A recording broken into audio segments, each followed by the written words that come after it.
Today we're going to be installing a set of the Morimoto XB LED headlights for the 4th Gen Ram Power Wagon. I picked these up from CJC Off-Road and would recommend you do the same. I'll leave a link down below.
Alright, this is a little confusing back here, but on the projectors, you're going to remove this portion of the wiring harness. So there's a screw here,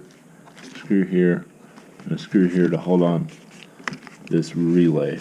So all that comes off.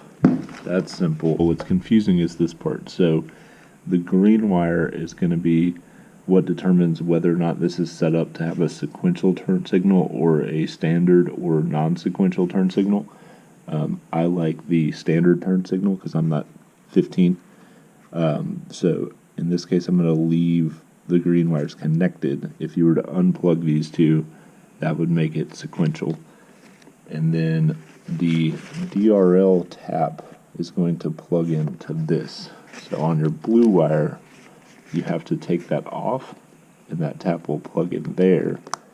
And then this male part of the original is going to not be used. Looking for fuse 66. I think it's this guy right here.